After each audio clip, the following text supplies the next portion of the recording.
നമസ്കാരം. സംസ്ഥാനത്ത് ശക്തമായ മഴയാണ് പലയിടത്തും. പല നദികളും കരകവിഞ്ഞൊഴുകുകയാണ്. ഒപ്പം തന്നെ വലിയ ജാഗ്രതാ നിർദ്ദേശം ജനങ്ങൾക്ക് വേണം. പല അണക്കെട്ടുകളുടെയും ഷട്ടറുകൾ ഉയർത്തുന്നുണ്ട്. അന്താരാഷ്ട്ര തലത്തിലാണെങ്കിൽ സമാധാന ചർച്ചകളിലേക്ക് കടക്കുകയാണ് ഇറാനും ഇസ്രയേലും. വലിയ പ്രതീക്ഷയാണ് ലോകം ആ സമാധാന ചർച്ചകൾക്ക് കൊടുക്കുന്നത്. ഒപ്പം സംസ്ഥാനത്തേക്ക് വന്നാൽ ഭാരതാംബ വിവാദത്തിൽ എതിരിടാൻ ഇല്ല എന്നും പക്ഷേ വഴങ്ങിക്കൊടുക്കില്ല എന്ന നിലപാടെടുക്കുകയാണ് ഗവർണർ. ഗുഡ് മോർണിംഗ് കേരളത്തിലേക്ക് എല്ലാ പ്രിയപ്പെട്ട പ്രേക്ഷകർക്കും സ്വാഗതം. ആദ്യം പ്രധാന വാർത്തകൾ.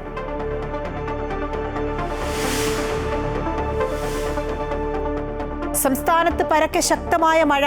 വയനാട്, മലപ്പുറം, ഇടുക്കി ജില്ലകളിൽ ഓറഞ്ച് അലർട്ട്. 8 ജില്ലകളിൽ യെല്ലോ അലർട്ട്. വയനാട്, ഇടുക്കി, തൃശൂർ ജില്ലകളിലെ വിദ്യാഭ്യാസ സ്ഥാപനങ്ങൾക്ക് അവധി. കേരള തീരത്ത് മണിക്കൂറിൽ 60 കിലോമീറ്റർ വേഗതയിൽ കാറ്റിന് സാധ്യത. ഇടുക്കി ബൈസൺ വാലിയിൽ മണ്ണിടിഞ്ഞ് ഗതാഗതം തടസ്സപ്പെട്ടു. ചൂരൽമല പുന്നപ്പുഴയിൽ ശക്തമായ കുത്തൊഴുക്ക്. വയനാട് സുൽത്താൻ ബത്തേരി കല്ലൂർ പുഴ കരകവിഞ്ഞു.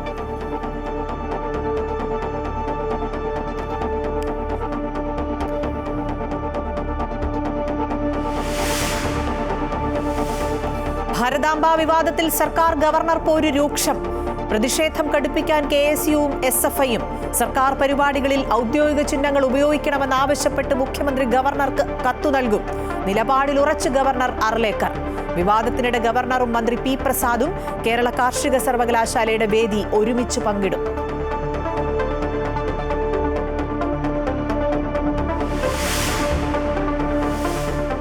സംസ്ഥാന പോലീസ് മേധാവിയെ കണ്ടെത്താനുള്ള നിർണായക UPSC യോഗം ഇന്ന് ഡൽഹിയിൽ. ചീഫ് സെക്രട്ടറിയും DGPയും യോഗത്തിൽ പങ്കെടുക്കും. പട്ടികയിൽ ഗതാഗത commissioner Nitin Agarwal, IB deputy ഡയറക്ടറായ Ravada Chandrasekhar, vigilance director Manoj Abraham, ADGP MR Ajith Kumar അടക്കമുള്ളവർ. പുതിയ പോലീസ് മേധാവിയെ പ്രഖ്യാപിക്കുക ചുരുക്കപ്പട്ടിക മന്ത്രിസഭയിൽ വെച്ച ശേഷം.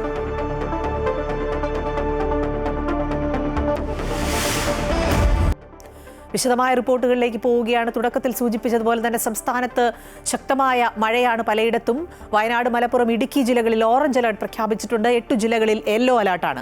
വയനാട്, ഇടുക്കി, തൃശൂർ ജില്ലകളിലെ വിദ്യാഭ്യാസ സ്ഥാപനങ്ങൾക്ക് ഇന്ന് അവധി നൽകിയിട്ടുണ്ട്. കേരള തീരത്ത് മണിക്കൂറിൽ 60 കിലോമീറ്റർ വേഗതയിൽ കാറ്റിന് സാധ്യതയുണ്ടെന്നും കാലാവസ്ഥാ നിരീക്ഷണ കേന്ദ്രം മുന്നറിയിപ്പ് നൽകുന്നു. അതേസമയം ഇടുക്കി ബൈസൺ വാലിയിൽ മണ്ണിടിഞ്ഞ് ഗതാഗതം തടസ്സപ്പെട്ടിട്ടുണ്ട്. ചൂരൽമല പുന്നപ്പുഴയിൽ ശക്തമായ കുത്തൊഴുക്ക് തുടരുകയാണ്. വയനാട് സുൽത്താൻ ബത്തേരി കല്ലൂർ പുഴ കരകവിഞ്ഞ് ഒഴുകുകയാണ്.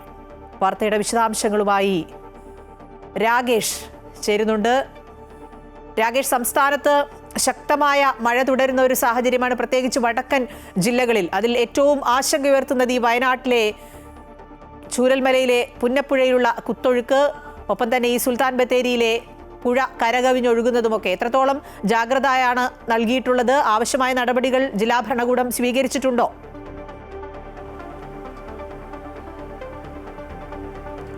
തീർച്ചയായും ജില്ലാ ഭരണകൂടം ഇതിനാവശ്യമായ നടപടികൾ സ്വീകരിച്ചിട്ടുണ്ട്. ഇന്നലെ തന്നെ നമുക്കറിയാം, പുന്നപ്പുഴയിൽ ശക്തമായ മഴയെ തുടർന്ന് മുൻപ് ഉരുൾപൊട്ടലുണ്ടായ ഭാഗത്തു നിന്നുള്ള മണ്ണുകളെല്ലാം തന്നെ ഒലിച്ചു വരുന്ന സാഹചര്യമുണ്ടായിരുന്നു.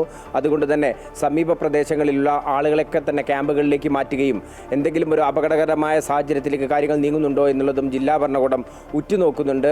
ഒപ്പം തന്നെ വടക്കൻ ജില്ലകളിൽ വലിയ തരത്തിലുള്ള മഴ തന്നെയാണ്, പ്രത്യേകിച്ച് കിഴക്കൻ മലയോര മേഖലയിലെല്ലാം തന്നെ പെയ്തുകൊണ്ടിരിക്കുന്നത്. ഇന്നിപ്പോൾ വയനാട്, തൃശൂർ, ഇടുക്കി ജില്ലകളിലെ വിദ്യാഭ്യാസ സ്ഥാപനങ്ങൾക്കാണ് മഴയെ തുടർന്ന് അവധി നൽകിയിരിക്കുന്നത്. 60 കിലോമീറ്റർ വേഗത്തിൽ വരെ ശക്തമായ കാറ്റ് വീശാനുള്ള സാധ്യതയാണ് പറയുന്നത്. തൃശൂർ ജില്ലയിലും ഒപ്പം തന്നെ മറ്റ് ചില ജില്ലകളിലും പ്രൊഫഷണൽ വിദ്യാഭ്യാസ സ്ഥാപനങ്ങൾ ഉൾപ്പെടെയുള്ളവയ്ക്ക് അവധി നൽകിയിട്ടുണ്ട്. ഒപ്പം തന്നെ ഇടുക്കി ജില്ലയിലെയും ഇത്തരത്തിലുള്ള വിദ്യാഭ്യാസ സ്ഥാപനങ്ങൾക്ക് അവധി നൽകിയിട്ടുണ്ട്. കടൽ തീരത്തുള്ളവർ, പ്രത്യേകിച്ച് മത്സ്യബന്ധനവുമായി ബന്ധപ്പെട്ട ആളുകളോട് ഇത്തരത്തിലുള്ള ജോലികളിലൊന്നും തന്നെ ഏർപ്പെടരുത്, കടലിലേക്ക് പോകരുത് എന്നുള്ള കാര്യവും അധികൃതർ മുന്നറിയിപ്പ് നൽകിയിട്ടുണ്ട്. ഇതുകൂടാതെ ടൂറിസ്റ്റ് കേന്ദ്രങ്ങളുണ്ട്. കിഴക്കൻ മലയോര മേഖലയിൽ വിവിധ തരത്തിലുള്ള ടൂറിസ്റ്റ് കേന്ദ്രങ്ങളുണ്ട്. മഴക്കാലത്ത് ഇത്തരം സ്ഥലങ്ങളിലേക്ക് ആളുകൾ പോകുന്നത് പതിവാണ്. എന്നാൽ ഇവയെല്ലാം തന്നെ വിലക്കിക്കൊണ്ട് അതത് ഗ്രാമപഞ്ചായത്തുകളും അത്തരം നിർദ്ദേശങ്ങൾ പുറത്തിറക്കിയിട്ടുണ്ട്. ശരി, രാകേഷാണ് വിശദാംശങ്ങൾ നൽകിയത്. ശക്തമായ മഴ പലയിടത്തും തുടരുകയാണ്. ആവശ്യമായ ജാഗ്രത ജനങ്ങൾ സ്വീകരിക്കേണ്ടതുണ്ട്. ഹിമാചൽ പ്രദേശിലെ കുളുവിൽ മേഘവിസ്ഫോടനത്തെ തുടർന്നുണ്ടായ വെള്ളപ്പൊക്കത്തിൽ 2 മരണം, 10 പേരെ കാണാതായി. നിരവധി വീടുകൾ, ഒരു സ്കൂൾ കെട്ടിടം, പ്രധാന പാതകളെ ബന്ധിപ്പിക്കുന്ന റോഡുകൾ, ചെറിയ പാലങ്ങൾ എന്നിവ തകർന്നതായി വാർത്താ ഏജൻസികൾ റിപ്പോർട്ട് ചെയ്തു. പലയിടത്തും നദികൾ കരകവിഞ്ഞൊഴുകുകയാണ്. കുളു ജില്ലയിലെ 4ഓളം പ്രദേശങ്ങളിൽ മേഘവിസ്ഫോടനമുണ്ടായി എന്നാണ് റിപ്പോർട്ടുകൾ. കാറുകളും ട്രക്കുകളും അടക്കം വെള്ളപ്പൊക്കത്തിൽ ഒലിച്ചുപോയി. മഴയ്ക്കൊപ്പം ആലപ്പുഴയിലേക്ക് ആഫ്രിക്കൻ ഒച്ചുകളും എത്തിയതോടെ കുട്ടനാട്ടുകാർക്ക് തലവേദനയായി പുതിയ അതിഥി. ഒച്ചിന്റെ സ്രവങ്ങളിൽ കാണപ്പെടുന്ന പരാതവിര മനുഷ്യരിൽ രോഗബാധയ്ക്ക് കാരണമാകുമെന്നതിനാൽ ജാഗ്രത വേണമെന്ന് കീടനിരീക്ഷണ കേന്ദ്രം അറിയിച്ചതോടെ ആശങ്കയിലാണ് കുട്ടനാട്ടിലെ വിവിധ പഞ്ചായത്തുകളിലെ ജനങ്ങൾ. മഴ വിതച്ച ദുരിതത്തിന് പിന്നാലെയാണ് കുട്ടനാട്ടുകാർക്ക് തലവേദനയായി ആഫ്രിക്കൻ ഒച്ചിന്റെ വരവ്. ഇവയുടെ സ്രവങ്ങളിൽ കാണുന്ന നാടവിരകൾ മനുഷ്യരിൽ മസ്തിഷ്കജ്വരം ഉണ്ടാക്കാൻ സാധ്യതയുള്ളതിനാൽ ജാഗ്രത വേണം എന്ന കീടനിരീക്ഷണ കേന്ദ്രത്തിന്റെ മുന്നറിയിപ്പാണ് പുതിയ ആശങ്ക. ജില്ലയുടെ വിവിധ പ്രദേശങ്ങളിൽ ഒച്ചുകളുടെ സാന്നിധ്യം കണ്ടെത്തിയതോടെ പ്രതിരോധ പ്രവർത്തനങ്ങളും ആരംഭിച്ചിട്ടുണ്ട്. കൂട്ടായ സാമൂഹ്യാടിസ്ഥാനത്തിലുള്ള നിയന്ത്രണ മാർഗങ്ങൾ അവലംബിച്ചാൽ മാത്രമേ ആഫ്രിക്കൻ ഒച്ചുകളെ ഫലപ്രദമായി ഇല്ലാതാക്കാൻ കഴിയൂ. അതിനാൽ തന്നെ ഇതൊരു സാമൂഹ്യാരോഗ്യ പ്രശ്നമായി പരിഗണിച്ച് തദ്ദേശ ഭരണ സ്ഥാപനങ്ങൾ, കൃഷി ആരോഗ്യ വകുപ്പുകൾ, സന്നദ്ധ സംഘടനകൾ, കാർഷിക കൂട്ടായ്മകൾ എന്നിവയുടെ എല്ലാം നേതൃത്വത്തിൽ വിപുലമായ ബോധവൽക്കരണവും നിയന്ത്രണ പ്രവർത്തനങ്ങളും ഏറ്റെടുത്ത് നടത്തണമെന്ന കീടനിരീക്ഷണ കേന്ദ്രം പ്രോജക്ട് ഡയറക്ടർ സ്മിത ബാലൻ അമൃത വാർത്തകളോട് പറഞ്ഞു. ഈർപ്പമുള്ള സമയത്താണ് കൂടുതലായിട്ട് ഇത് കൂട്ടമായിട്ട് പ്രത്യക്ഷപ്പെടുന്നത്. അത് കഴിഞ്ഞ് വേനൽക്കാലം വരുമ്പോൾ ഇത് മണ്ണിനടിയിൽ സുപ്താവസ്ഥയിൽ സമാധി സ്റ്റേജിൽ നിൽക്കും. പിന്നീട് വീണ്ടും മഴ വരുമ്പോൾ പുറത്തിറങ്ങി വരും. അപ്പോൾ ഇങ്ങനെ ചെയ്യുമ്പോൾ വളരെ വേഗത്തിൽ തന്നെ ഒരു പ്രദേശം മുഴുവൻ ഇവിടെ വ്യാപിക്കുന്നതിന് കാരണമാകുന്നുണ്ട്. 2018 പ്രളയത്തിന് ശേഷമാണ് നമ്മളുടെ ഭാഗങ്ങളിൽ കൂടുതലായിട്ട് ഇതിൻ്റെ സാന്നിധ്യം കാണുന്നത്. ഇത് ഏകദേശം 300ഓളം കാർഷിക വിളകളെ ആക്രമിക്കുന്ന ഒരു കീടം കൂടിയാണ്. അതിനോടൊപ്പം തന്നെ ഇതിൻ്റെ സ്രവങ്ങളിൽ, ശരീരസ്രവങ്ങളിൽ ഒരു പരാത വിരയുണ്ട്. ഈ വിര നമ്മളിൽ മെനിഞ്ചൈറ്റിസ് പോലെയുള്ള രോഗബാധ ഉണ്ടാക്കാൻ പര്യാപ്തമാണ്. വിശേഷിച്ച് ഇതിൻ്റെ വെള്ളത്തിലൊന്നും കലർന്ന്, എലിപ്പനി പോലെ വെള്ളത്തിൽ കലർന്ന് നമ്മളുടെ ദേഹത്തിലെത്തില്ല. ഇത് നേരിട്ട് ഇതിൻ്റെ സ്രവം നമ്മളുടെ ശരീരത്തിലെത്തിയാൽ മാത്രമേ ഈ വിര അകത്ത് കടക്കാൻ സാധ്യതയുള്ളൂ. അതുകൊണ്ട് തന്നെ കൂടുതലായിട്ടും കുട്ടികളെയൊക്കെയാണ്. അതായത് ഇത് എഴിഞ്ഞ് നടക്കുന്ന സ്ഥലങ്ങളിലൊക്കെ തൊട്ടിട്ട്, അതല്ലെങ്കിൽ ഇതിരിക്കുന്ന വിളകളുടെ ഭാഗങ്ങളൊക്കെ നമ്മളെടുത്ത് കഴുകാതെ കഴിക്കുകയോ അങ്ങനെയൊക്കെ ചെയ്യുക. അതുപോലെ തന്നെ ഈ ബ്രഷൊക്കെ പുറത്ത് വെച്ചിരിക്കുകയാണെങ്കിൽ അതിലൊക്കെ ഇത് രാത്രി കയറി വന്നിട്ട് നമ്മളത് കഴുകാതെ എടുത്ത് ബ്രഷ് ചെയ്യുക. അങ്ങനെയൊക്കെ ചെയ്താൽ ഈ പരാതവിര ശരീരത്തിൽ കയറുകയും പിന്നെ പ്രതിരോധശേഷി കുറഞ്ഞ ആൾക്കാരിൽ, അതുപോലെ കുട്ടികളിലൊക്കെ ഇത് രോഗബാധയ്ക്ക് കാരണമാവുകയും ചെയ്യും. സാമൂഹിക അടിസ്ഥാനത്തിലുള്ള നിയന്ത്രണങ്ങളാണ് ഏറ്റവും അനിവാര്യം. അതിൽ ഏറ്റവും പ്രധാനം പരിസര ശുചിത്വം തന്നെയാണ്. മഴക്കാലം തുടങ്ങുന്നതിന് മുമ്പുള്ള മഴക്കാലപൂർവ്വ ശുചീകരണങ്ങളിൽ ഈ ജീവിയുടെ നിയന്ത്രണം കൂടി ലക്ഷ്യപ്പെടുത്തിയുള്ള മഴക്കാലപൂർവ്വ ശുചീകരണ പ്രവർത്തനങ്ങൾ നടത്തുക. അതുപോലെയുള്ള രാസവസ്തുക്കൾ ഉപയോഗിക്കാതെ തന്നെ ജൈവികമായിട്ടുള്ള, അതായത് പപ്പായ, ഇതിന് അഴുകിയ ക്യാബേജ്, പപ്പായ അങ്ങനെയുള്ള ഇലകളിലേക്ക് ഇത് കൂടുതലായിട്ട് ആകർഷിക്കപ്പെടും. അങ്ങനെ ആകർഷിക്കപ്പെട്ട് കൂടുതലായി രാത്രി സൂര്യാസ്തമനം കഴിഞ്ഞൊരു 2 മണിക്കൂറൊക്കെ കഴിയുമ്പോഴാണ് ഇത് പുറത്ത് കൂട്ടമായിട്ട് ഇറങ്ങുന്നത്. അങ്ങനെ എത്തുന്ന ഒച്ചുകളെ ഒരു കുഴിയിലിട്ട് അതിൽ ഉപ്പ് വിതറുകയോ അതല്ലെങ്കിൽ തുരിശ് ഇടുകയോ ചെയ്ത് നശിപ്പിച്ച് കഴിഞ്ഞാൽ ഇതിൽ നല്ല കാൽസ്യം നിക്ഷേപമാണ് ഇതിൻ്റെ ഷെല്ലെന്ന് പറയുന്നത്. അത് നമുക്ക് മണ്ണിന് വളമായിട്ട് ചേരുന്നതാണ്. അങ്ങനെ നമുക്ക് അവയെ ഉപയോഗപ്പെടുത്തുകയും ചെയ്യാം. കാർഷിക വിളകളെ ആക്രമിച്ച് വിളനാശം ഉണ്ടാക്കുന്ന ആഫ്രിക്കൻ ഒച്ചുകൾ വാഴയിലേക്കാണ് ഏറ്റവും അധികം നാശം ഉണ്ടാക്കുന്നത്. ഇവയുടെ പ്രത്യുൽപാദന ശേഷിയും വളരെ കൂടുതലാണ്. ആൺ പെൺ ജാതികൾ ഒരേ ജീവിയിൽ തന്നെയാണുള്ളത്. ഒരൊച്ച് ശരാശരി 900 മുട്ടകളെങ്കിലും ഇടും. ഇവയിൽ 90% വിരിഞ്ഞിറങ്ങുകയും ചെയ്യും. അനുകൂല സാഹചര്യങ്ങളിൽ 7 മുതൽ 10 വർഷം വരെ ജീവിക്കുന്ന ഇവയുടെ വംശവർദ്ധനവ് ഭീമമായ തോതിൽ നടക്കുകയും ചുരുങ്ങിയ സമയത്തിനുള്ളിൽ പ്രദേശമാകെ പെരുകുകയും ചെയ്യും. ജൈവാവശിഷ്ടങ്ങൾ കൂട്ടിയിടാതിരിക്കുക, കാട് കയറി കിടക്കുന്ന പറമ്പുകൾ വൃത്തിയാക്കുക എന്നിങ്ങനെയുള്ള മുന്നൊരുക്കങ്ങളാണ് ഇവയുടെ പ്രജനനം തടയാനുള്ള പ്രതിവിധി. അമൃത ന്യൂസ്, ആലപ്പുഴ. ഭാരതാംബ വിവാദത്തിൽ സർക്കാർ ഗവർണർ പോര് രൂക്ഷമാവുകയാണ്. പ്രതിഷേധം കടുപ്പിക്കാനാണ് KSUവിന്റെയും SFIയുടെയും തീരുമാനം. സർക്കാർ പരിപാടികളിൽ ഔദ്യോഗിക ചിഹ്നങ്ങൾ ഉപയോഗിക്കണമെന്നാവശ്യപ്പെട്ട് മുഖ്യമന്ത്രി ഗവർണർക്ക് കത്തു നൽകും. തന്റെ നിലപാടിൽ ഗവർണർ രാജേന്ദ്ര വിശ്വനാഥ് ഹർലേക്കർ ഉറച്ചു നിൽക്കുകയാണ്. വിവാദത്തിനിടെ ഗവർണറും മന്ത്രി P. പ്രസാദും കേരള കാർഷിക സർവകലാശാലയുടെ വേദി ഇന്ന് ഒരുമിച്ച് പങ്കിടുകയാണ്. രജിത് കുമാർ ഈ വാർത്തയുടെ വിശദാംശങ്ങൾ നൽകും. രജിത്, കഴിഞ്ഞ ദിവസം തലസ്ഥാനം കണ്ടത് ശക്തമായ പ്രതിഷേധമാണ് ഗവർണർക്കെതിരെ ഈ ഭാരതാംബ ചിത്രം വെച്ചതുമായി ബന്ധപ്പെട്ട്. പക്ഷേ എതിരിടാനൊന്നുമില്ല, താൻ തയ്യാറല്ലെങ്കിൽ പോലും തോറ്റുകൊടുക്കാനും താൻ തയ്യാറല്ല എന്ന് ഗവർണർ നിലപാടിൽ ഉറച്ചു നിൽക്കുകയാണ്. കഴിഞ്ഞ കുറേ ദിവസങ്ങളായി ഏറ്റവും അധികം ചർച്ച ചെയ്യപ്പെടുന്ന ഒരു വിഷയത്തിൽ ഇനിയുള്ള നടപടികൾ, അതായത് ഈ യുവജന സംഘടനകളൊക്കെ പ്രതിഷേധവുമായി മുന്നോട്ട് പോകുമ്പോൾ എങ്ങനെയായിരിക്കും ആ നടപടികൾ? ഒപ്പം തന്നെ ഇന്ന് കാർഷിക സർവകലാശാലയുടെ പരിപാടിയിൽ ഗവർണറും മന്ത്രി പി പ്രസാദും പങ്കെടുക്കുകയാണ്. പരിസ്ഥിതി ദിനത്തിലെ ആ പരിപാടിയിൽ നിന്ന് താൻ പങ്കെടുക്കുന്നില്ല എന്ന് പി പ്രസാദ് തീരുമാനിച്ചതിന് ശേഷം വിശദാംശങ്ങൾ.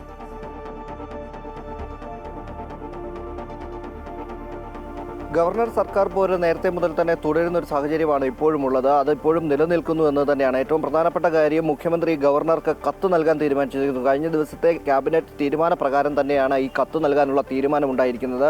നിയമവിഭാഗങ്ങളോട് ആലോചിച്ചതിന് ശേഷം കൃത്യമായി ഗവർണർക്ക് കത്ത് കൈമാറാനാണ് മുഖ്യമന്ത്രി തീരുമാനിച്ചിരിക്കുന്നത്. അത് ഇന്ന് കൈമാറുമെന്നാണ് നമുക്ക് അറിയാൻ കഴിയുന്നത്. അതേ സമയത്ത് തന്നെയാണ് ഇന്നലെ ഗവർണർ പങ്കെടുത്ത പരിപാടിയിൽ ശക്തമായ പ്രതിഷേധവുമായി SFIയും DYFIയും അതുപോലെ തന്നെ KSUവും രംഗത്തേക്ക് എത്തിയത്. ഇന്നലെ അടിയന്തരാവസ്ഥയുടെ 50-ാം വാർഷികവുമായി ബന്ധപ്പെട്ടുകൊണ്ട് സെനറ്റ് ഹാളിൽ നടന്ന പരിപാടിയിലായിരുന്നു പ്രതിഷേധം ശക്തമായി ഉണ്ടായിരുന്നത്. ഈ ഹാളിൽ നടന്ന പരിപാടിയിലും ഭാരതാംബയുടെ ചിത്രം വെച്ചിരുന്നു. ഈ ചിത്രം വെച്ചതുമായി ബന്ധപ്പെട്ടുകൊണ്ട് അല്ലെങ്കിൽ ഈ പരിപാടിയിൽ ഗവർണർ പങ്കെടുക്കാൻ എത്തിയപ്പോൾ തന്നെ ശക്തമായ പ്രതിഷേധമാണ് ഇവരുടെ ഭാഗത്തു നിന്നും ഉണ്ടായത്. എന്നാൽ ഈ പരിപാടി ക്യാൻസൽ ചെയ്തതായി രജിസ്ട്രാർ അറിയിച്ചിരുന്നെങ്കിലും ഗവർണർ നേരത്തെ തന്നെ അറിയിച്ചത് താൻ എല്ലാവർക്കും ഒപ്പം ചേരും എന്ന് പറഞ്ഞുവെങ്കിൽ തന്നെയും എല്ലാത്തിനും വഴങ്ങിക്കൊടുക്കുമെന്ന് അർത്ഥമില്ല എന്ന കാര്യമാണ് ഗവർണർ രജിസ്ട്രാറോട് പറഞ്ഞത്. താൻ ഇവിടെ നിന്ന് പുറപ്പെട്ടു കഴിഞ്ഞു, രാജ്ഭവനിൽ നിന്ന് താൻ പുറപ്പെട്ടു കഴിഞ്ഞു, അതിനാൽ പരിപാടിയിൽ പങ്കെടുക്കുക തന്നെ വേണം, പരിപാടി ക്യാൻസൽ ചെയ്യാൻ കഴിയില്ല എന്ന നിലപാട് ഗവർണർ സ്വീകരിക്കുകയായിരുന്നു. അത്തരത്തിൽ ഗവർണർ ഇന്നലത്തെ പരിപാടിയിൽ പങ്കെടുക്കുകയും ചെയ്തു.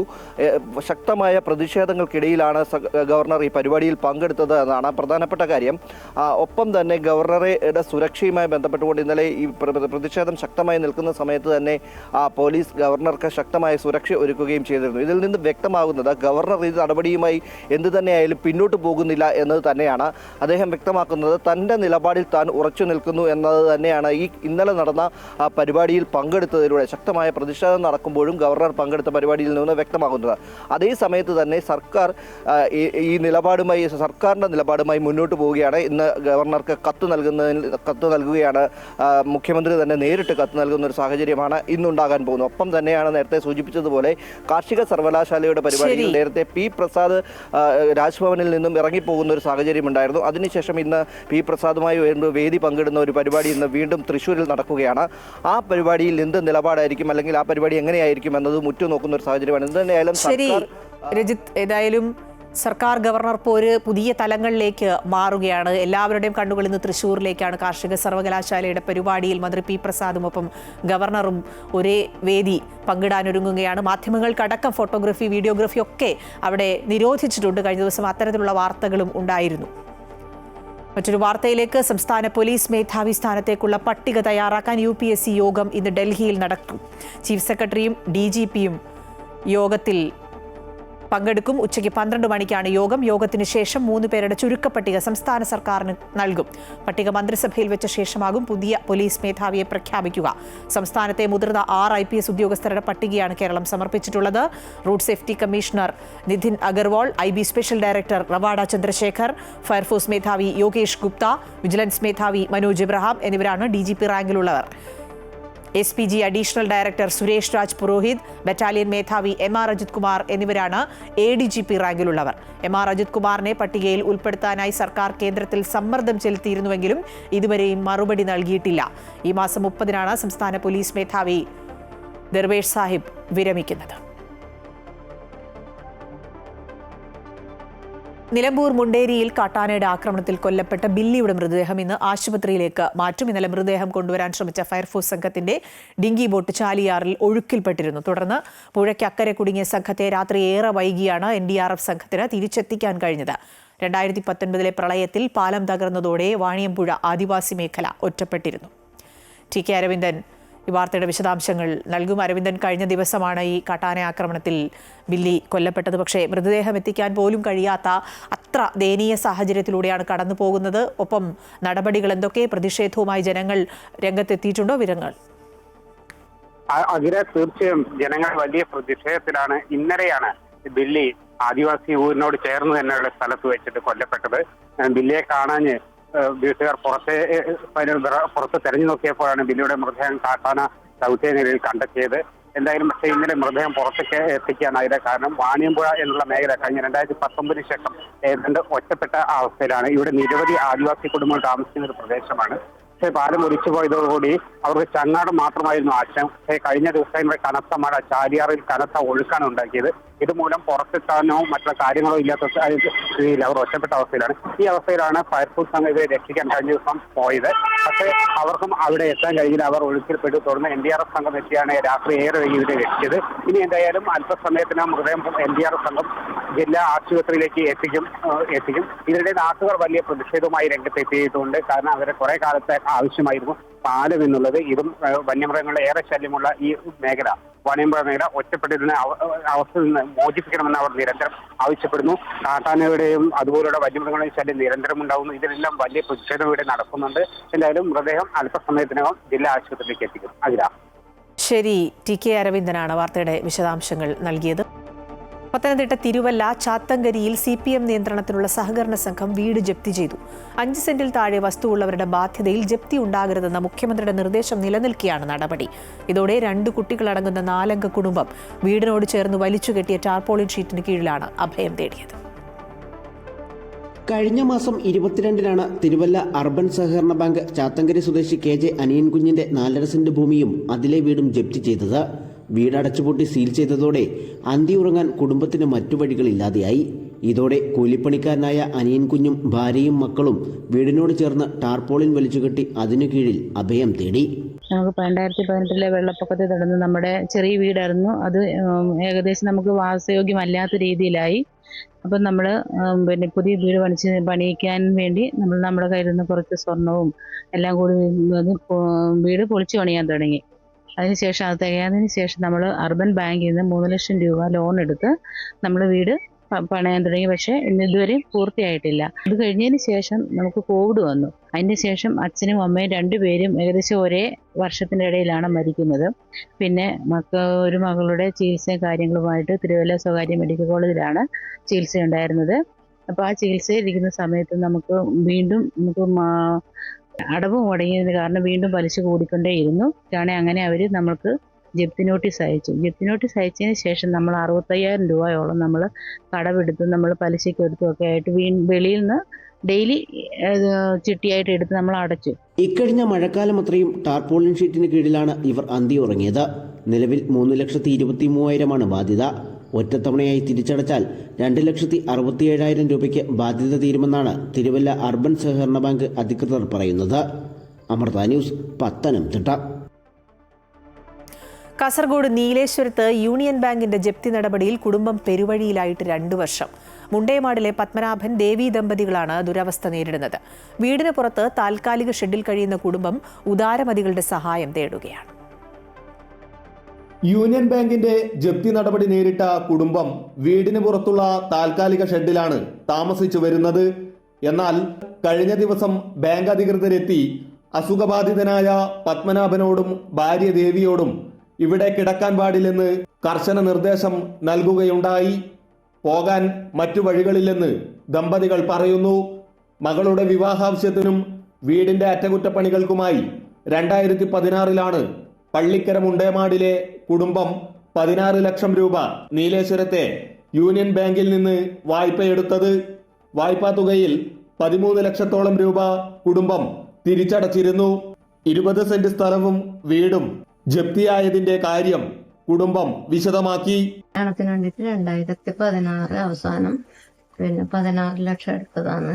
അതിൽ 13 ലക്ഷം നമ്മൾ അടുത്തതിന് ശേഷം ഭർത്താവിന് സ്ഥലത്തിന്റെ സുഖമില്ലാതായി. അതിന്റെ ശേഷം മോൻ ഗൾഫിലുണ്ടായി. മോൻ നാട്ടിലേക്ക് വന്ന് അതിന്റെ ശേഷമാണ് ഈ ലോൺ അടവ് മുടങ്ങിയത്. 2023 മെയ് 17-ാം തീയതിയാണ് കൂട്ടി നമ്മൾ പുറത്താക്കിയത്. 2 വർഷമായി നമ്മൾ വരാന്തയിൽ ഷീറ്റ് കെട്ടിയിട്ടാണ് താമസം. ഇന്നലെ ബാങ്കിൽ നിന്ന് അവർ വന്നിട്ട് ഭീഷണിപ്പെടുത്തിയിട്ട് നിങ്ങൾ ഇനി നിന്നാൽ നിങ്ങളുടെ പേരിൽ കേസെടുക്കുമെന്ന് പറഞ്ഞിട്ട് ഷീറ്റെല്ലാം അയച്ച് ചാടി നമ്മളെ ഉടുപ്പെല്ലാം വരിക്കെട്ടി ഭീഷണിപ്പെടുത്തിയിട്ടാണ് അവർ പോയത്. നിലവിൽ പലിശയുൾപ്പെടെ 25 ലക്ഷത്തോളം രൂപ കുടിശ്ശിക ഉണ്ടെന്നാണ് ബാങ്കിൽ നിന്ന് ലഭിച്ച അറിയിപ്പ്. ഇത്രയും വലിയ തുക തിരിച്ചെടുക്കാൻ കഴിയാത്ത നിർധനരായ ദമ്പതികൾ ഉദാരമതികളുടെ സഹായം തേടുകയാണ്. അമൃത ന്യൂസ്, കാസർഗോഡ്.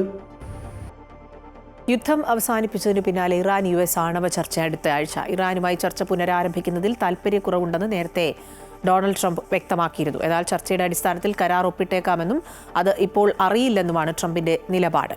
അതേസമയം ചർച്ച നടക്കുന്നതിനെക്കുറിച്ച് ഇറാൻ ഇതുവരെ സ്ഥിരീകരിച്ചിട്ടില്ല. നേരിട്ടും അല്ലാതെയും ഇരു രാജ്യങ്ങളും തമ്മിൽ ആശയവിനിമയം നടന്നിരുന്നതായി ട്രംപിന്റെ മിഡിൽ ഈസ്റ്റ് പ്രതിനിധി സ്റ്റീവ് വിറ്റ്കോഫ് അറിയിച്ചു. ഇറാനും US തമ്മിൽ 6ാം ഘട്ട ചർച്ച നടത്താൻ ഈ മാസം തീരുമാനിച്ചിരുന്നെങ്കിലും ഇസ്രയേൽ ആക്രമണത്തെ തുടർന്ന് ഇറാൻ പിന്മാറുകയായിരുന്നു. അതിനിടെ ഇറാന്റെ ആണവ നിലയങ്ങൾ ആക്രമിച്ചതിന്റെ വിവരങ്ങൾ പെന്റഗൺ ഇന്ന് പുറത്തുവിടും. ഇറാന്റെ ആണവ നിലയങ്ങൾ തകർന്നതായ വിവരങ്ങൾ ലഭിച്ചുവെന്ന് കാലാവസ്ഥാ നിരീക്ഷണ കേന്ദ്രവും അറിയിച്ചിട്ടുണ്ട്.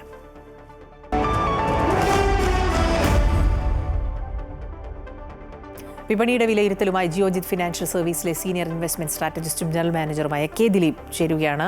സ്വാഗതം ശ്രീ ദിലീപ്. ഗുഡ് മോർണിംഗ് കേരളത്തിലേക്ക്. ഇന്നത്തെ വിപണിയിൽ നിന്നും എന്തൊക്കെയാണ് നമ്മൾ പ്രതീക്ഷിക്കേണ്ടത്?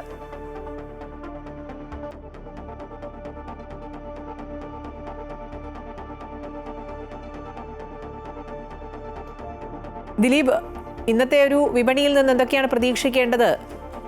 ഇന്നും നേട്ടത്തിൽ തന്നെയായിരിക്കും വ്യാപാരം തുടങ്ങുക. കഴിഞ്ഞ ദിവസം വലിയൊരു നേട്ടത്തിൽ വ്യാപാരം അവസാനിപ്പിക്കുകയും എല്ലാ മികച്ച സാങ്കേതിക നിലവാരങ്ങളെല്ലാം ഭേദിച്ചുകൊണ്ട് വ്യാപാരം അവസാനിപ്പിക്കുകയും ചെയ്തു.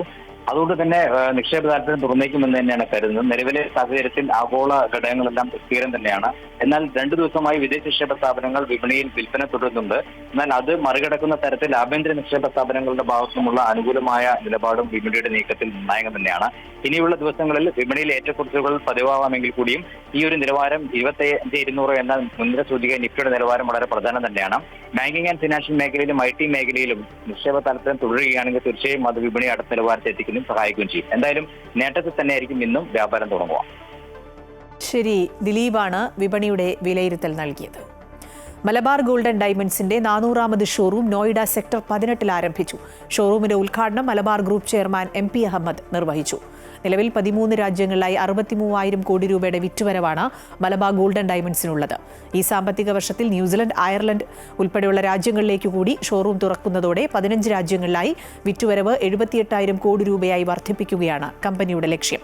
പുതുതായി 60 ഷോറൂമുകളും ആഭരണ നിർമ്മാണ യൂണിറ്റും ആരംഭിക്കാൻ 5,000 കോടിയിലധികം രൂപയുടെ നിക്ഷേപം നടത്താൻ കമ്പനിക്ക് പദ്ധതിയുണ്ട് എന്ന് Malabar group chairman MP Ahmed പറഞ്ഞു. ബിസിനസിനൊപ്പം സാമൂഹ്യ പുരോഗതിയും ലക്ഷ്യം വെക്കുന്ന മലബാർ ഗ്രൂപ്പ് ലാഭത്തിന്റെ 5% സാമൂഹ്യ പ്രതിബദ്ധതാ പ്രവർത്തനങ്ങൾക്കായാണ് ചെലവാക്കുന്നത്. ഈ വർഷം സാമൂഹ്യ പ്രതിബദ്ധതാ പ്രവർത്തനങ്ങൾക്കായി 150 കോടി രൂപ മലബാർ ഗ്രൂപ്പ് ചെലവഴിക്കും. കേരളത്തിലെ സ്വർണം, വെള്ളി, ഡയമണ്ട് വ്യാപാരികളുടെ സമ്പൂർണ്ണ സംസ്ഥാന സമ്മേളനം ഈ മാസം 29-ന് നടക്കും. അങ്കമാലി അറ്റ്ലക്സ് ഇന്റർനാഷണൽ കൺവെൻഷൻ സെന്ററിൽ നടക്കുന്ന സമ്മേളനത്തിൽ സ്വർണ്ണാഭരണ വ്യാപാര വ്യവസായ മേഖലകളിൽ പ്രവർത്തിക്കുന്ന 5,000-ലധികം പേർ പങ്കെടുക്കുമെന്ന് all Kerala gold and silver merchants association സംസ്ഥാന president K. Surendran, general secretary advocate S. Abdul Nasar എന്നിവർ അറിയിച്ചു. സമ്മേളനത്തോടനുബന്ധിച്ച് കേരള ജ്വല്ലറി ഇന്റർനാഷണൽ ഫെയർ 2025 എന്ന പേരിൽ ആഭരണ പ്രദർശനവും സംഘടിപ്പിച്ചിട്ടുണ്ട്. ധനമന്ത്രി K. N. ബാലഗോപാൽ 2ാം ദിവസത്തെ എക്സിബിഷൻ ഉദ്ഘാടനം ചെയ്യും. പരിപാടിയോടനുബന്ധിച്ച് സ്വർണ്ണ മെറ്റൽ ലോണിനെ സംബന്ധിച്ച് ബാങ്കുകളുടെ പാനൽ ചർച്ച നടക്കും. ട്രോളിംഗ് നിരോധനത്തിനിടെ അന്യസംസ്ഥാനങ്ങളിൽ നിന്നുള്ള ഫൈബർ ബോട്ടുകൾ കേരള തീരത്ത് മത്സ്യബന്ധനം നടത്തുന്നതായി ആരോപണം. തമിഴ്നാട്ടിൽ നിന്നുള്ള വള്ളങ്ങളാണ് മത്സ്യബന്ധനം നടത്തുന്നത്. അനധികൃത മത്സ്യബന്ധനം തടയുമെന്ന് സർക്കാർ ഉറപ്പ് നൽകിയിട്ടും ഇത് പാലിക്കപ്പെടുന്നില്ല എന്ന് സംസ്ഥാന ബോട്ടുടമ അസോസിയേഷൻ വ്യക്തമാക്കുന്നു. നടപടി ഉണ്ടായില്ലെങ്കിൽ ജൂലൈ 1 മുതൽ നിരോധനം ലംഘിച്ച് കടലിലിറങ്ങുമെന്നാണ് ബോട്ടുടമകളുടെ വാക്കുകൾ. ട്രോളിംഗ് നിരോധനം നിലനിൽക്കെ കേരള തീരത്ത് അന്യസംസ്ഥാനങ്ങളിൽ നിന്നെത്തുന്ന ബോട്ടുകൾ അനധികൃത മത്സ്യബന്ധനം നടത്തുന്നതായാണ് പരാതി. സംസ്ഥാനത്തെ മത്സ്യബന്ധന യാനങ്ങൾ കടലിൽ ഇറങ്ങാതിരിക്കുന്ന സാഹചര്യത്തിലാണ് ഇത്. 10,000-കണക്കിന് ഫൈബർ വള്ളങ്ങൾ തമിഴ്നാട്ടിൽ നിന്നും എത്തിയിട്ടുണ്ടെന്ന് ബോട്ടുടമ അസോസിയേഷൻ ആരോപിക്കുന്നു. മത്സ്യങ്ങളുടെ പ്രജനനകാലത്ത് നടക്കുന്ന അനധികൃത മത്സ്യബന്ധനം മത്സ്യസമ്പത്തിന് തിരിച്ചടിയാകും. ഒരു 3-4 കൊല്ലമായിട്ട് ഈ പ്രതിഭാസം ഇവിടെ ഉണ്ട്. നിരോധനം തുടങ്ങുമ്പോൾ തമിഴ്നാട്ടിൽ നിന്നുള്ള ഫൈബർ വള്ളങ്ങൾ ഇവിടെ വന്ന് നമ്മുടെ അടുത്തട്ടിലെ മത്സ്യം, ട്രോളിംഗ് ബോട്ടുകൾ പിടിക്കുന്ന മത്സ്യം മുഴുവൻ പിടിച്ചെടുക്കുന്ന ഒരു രീതിയുണ്ട്. കഴിഞ്ഞ കൊല്ലമായപ്പോൾ അത് കൊല്ലാതെ കൂടി. ഈ കൊല്ലം നിരോധനം കഴിഞ്ഞ് പോയ ബോട്ടുകൾക്കൊന്നും കിട്ടാത്ത സാഹചര്യം വന്നു. ആദ്യത്തെ ഒരു ട്രിപ്പ് മാത്രമേ അവർക്ക് എന്തെങ്കിലും കിട്ടിയുള്ളൂ. പിന്നെ ബോട്ടുകൾ കെട്ടിയിട്ടിരിക്കുകയാണ് അക്ഷരാർത്ഥത്തിൽ. ഏതാണ്ട് 20% ബോട്ടുകൾ കടം കയറി സ്ക്രാപ്പിന് കൊടുത്തു, പൊളിക്കാൻ കൊടുത്തു. അതാണ് ഇന്ന് കേരളത്തിൻ്റെ ചിത്രം. മുൻ വർഷങ്ങളിലും അനധികൃത മത്സ്യബന്ധനം നടന്നിട്ടുണ്ട്. അതിനാൽ തന്നെ ഈ വർഷത്തെ ട്രോളിംഗ് നിരോധനത്തിനു മുമ്പായി നടന്ന യോഗങ്ങളിൽ ഇക്കാര്യം ചൂണ്ടിക്കാണിച്ചിരുന്നു. മെയ് 28-ന് മന്ത്രി വിളിച്ചു ചേർത്ത യോഗത്തിലും ഈ മാസം 4-ന് കളക്ടർ വിളിച്ചു ചേർത്ത യോഗത്തിലും ഇക്കാര്യം ഉന്നയിച്ചിരുന്നതായി ബോട്ടുടമ association secretary Joseph Xavier Kalappurakkal പറഞ്ഞു. ഈ പ്രാവശ്യം നിരോധനവുമായിട്ട് ബന്ധപ്പെട്ട മീറ്റിംഗ് ബഹുമാനപ്പെട്ട മന്ത്രി വിളിച്ചപ്പോൾ ഞങ്ങൾ ഈ കാര്യം ഉന്നയിച്ചു. ഇവർ യാതൊരു കാരണവശാലും അനുവദിക്കാൻ പാടില്ല. കാരണം അടിത്തട്ടിലെ മത്സ്യം, നമ്മൾ പിടിക്കേണ്ട മത്സ്യം നമ്മളെ നിരോധിച്ചിട്ട് അവരെ പിടിക്കാൻ അനുവദിക്കുന്നത് ഒരിക്കലും അംഗീകരിക്കാൻ കഴിയില്ല. തീർച്ചയായിട്ടും ഉണ്ടാവില്ലെന്ന് മന്ത്രി ഉറപ്പും തന്നതാണ്. സാഹചര്യത്തിൽ അന്യസംസ്ഥാന യാനങ്ങൾ ഇവിടെ വരാൻ പാടില്ലാത്തതാണല്ലോ. അങ്ങനെ കണ്ടാൽ തന്നെ ഫിഷറീസുകാർ അവരുടെ പേരിൽ നടപടിയെടുത്ത് ഇവിടെ ഡീറ്റെയിൻ ചെയ്യണം. അനധികൃത മത്സ്യബന്ധനത്തിനെതിരെ കാര്യക്ഷമമായ നടപടി ഉണ്ടാകുന്നില്ലെന്നാണ് ആക്ഷേപം. പിടിക്കപ്പെട്ടാൽ 25,000 രൂപ പിഴ ഈടാക്കി വിടുക മാത്രമാണ് ചെയ്യുന്നത്. കോസ്റ്റൽ പോലീസും അന്യസംസ്ഥാന ബോട്ടുകൾക്ക് ഒത്താശ ചെയ്യുന്നതായി ബോട്ടുടമകൾ പറയുന്നു.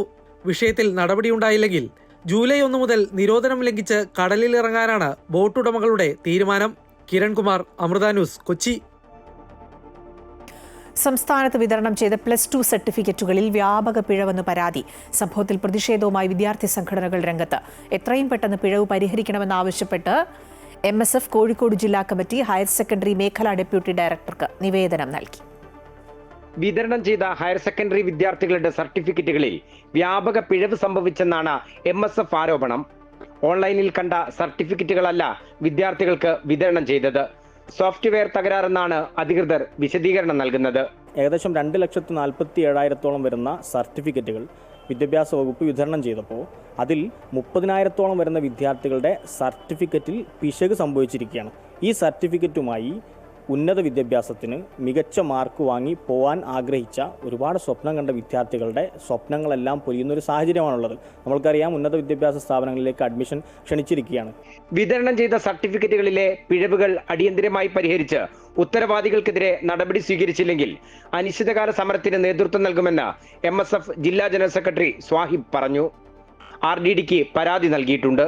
നിലവിൽ ഈ സർട്ടിഫിക്കറ്റുമായി വിദ്യാർത്ഥികൾക്ക് ഉപരിപഠനത്തിന് പോകാൻ സാധിക്കാത്ത സ്ഥിതിയാണുള്ളത്. പുതിയ സർട്ടിഫിക്കറ്റ് അടിയന്തരമായി അനുവദിക്കണം. ഗുരുതരമായ വീഴ്ച മറച്ചുവെച്ച് കുറ്റക്കാരെ സംരക്ഷിക്കാനുള്ള ശ്രമമാണ് സർക്കാർ നടത്തുന്നതെന്നും MSF ആരോപിക്കുന്നു. വീഴ്ച വരുത്തിയവർക്കെതിരെ വകുപ്പ് തല നടപടിയെടുത്തില്ലെങ്കിൽ പ്രത്യക്ഷ പ്രക്ഷോഭത്തിനൊരുങ്ങുകയാണ് MSF. അമൃത ന്യൂസ്, കോഴിക്കോട്. ഈ റിപ്പോർട്ടോടെ ഗുഡ് മോർണിംഗ് കേരളം പൂർണ്ണമാവുകയാണെന്നുണ്ടായ ചില വാർത്തകളുടെ അപ്ഡേഷൻസ് ഒക്കെ അടുത്ത മണിക്കൂറുകളിൽ എത്താനിരിക്കുന്നതേ ഉള്ളൂ. വാർത്തകൾ അമൃത ന്യൂസ് യൂട്യൂബ് ചാനലിൽ കാണാം. എല്ലാ പ്രിയപ്പെട്ട പ്രേക്ഷകർക്കും നല്ലൊരു ദിവസം ആശംസിക്കുകയാണ്.